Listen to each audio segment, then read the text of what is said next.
Sebenarnya Islam itu dia berdiri di atas apa yang sudah dibangun oleh orang-orang sebelumnya. Termasuk orang-orang Muslim membangun perpustakaan untuk tempat translate bahasa Yunani ke bahasa Arab. Itu yang buat orang Muslim. Nah, jadi ketika orang-orang Romawi ngilangin itu semua, kita ambil, kita translate. Jadi menarik, ada satu profesor political science yang bilang bahwasanya naiknya Islam itu salah satu dipengaruhi oleh juga gagalnya negara Romawi pada saat itu yang mengadopsi Kristen untuk memberikan ruang pada para saintis. Sehingga terjadi brain drain ke negeri Islam.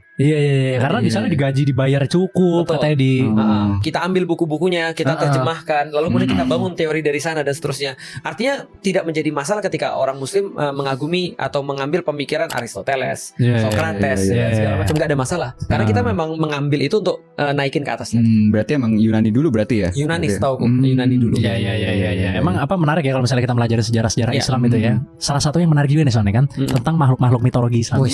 Apa tuh? Itu kan ada 6 tuh ya. Ada 6. Yang burung ababil, terus urop, ikan nun. Ikan paus yang menelan Nabi Yunus ya. Nabi Yunus. Kalau di One Piece ada ini Bun. Kan itu Al-Jasasa ya kalau nggak salah. Al-Jasasa yang berbulu ya. Yang berbulu itu ya kan. Pokoknya ada banyak lah. Ya, semua makhluk-makhluk mitologi lah ya.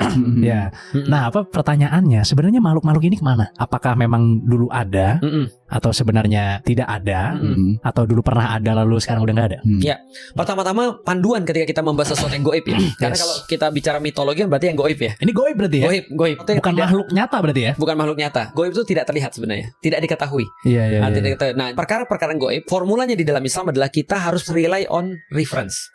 Contoh kayak gini misalnya, kalau kita melihat yang di depan kita, ini semua kelihatan nih, semua nyata. Ini ada genteng, ini ada lampu, ini ada orang berdua dan segala. Ini nyata, kita bisa bertanggungjawabkan. Tapi kalau misalnya saya mau tanya nih, udah pernah pergi ke Turki? Udah pernah. Berapa hari? Seminggu, 2 minggu. 2 minggu. Berarti bagi Mas Son itu tidak berlaku. Tapi bagi Mas Richard, aku bisa bilang gini. Misal contohnya, kalau belum pernah ke Turki, aku udah pernah pergi ke Turki 20 kali lebih.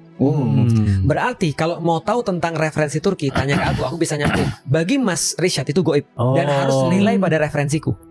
Benar. Karena kita nggak lihat langsung juga. Jadi perkara goib ini harus rely pada reference. Nah, di dalam Islam perkara goib ini referensinya harus kalau nggak dari Quran hadis. Nah, kalau nggak ada. Nah, maka ketika kita katakan misalnya, apakah misalnya Nyi Roro Kidul ada? Aku bilang, aku nggak tahu. Tapi aku nggak percaya ada. Karena kenapa? Karena tidak ada referensinya. Kecuali kalau ada yang pernah moto nih, atau ada konferensi pers nih, aku baru percaya nih. Gitu kan ya. Kalaupun lukisan bukan reference. Bukan reference. Kan referensi kan harus ada reliable, authority dan segala macam. Atau misalnya otentisitasnya seperti apa. Aku sering bercanda gini, kalau Nyi Roro Kidul ketemu aku harus hati-hati. Kenapa? Karena aku meyakini sebuah yang ada di laut halal dimakan. Maksudnya Nyi Roro Kidul.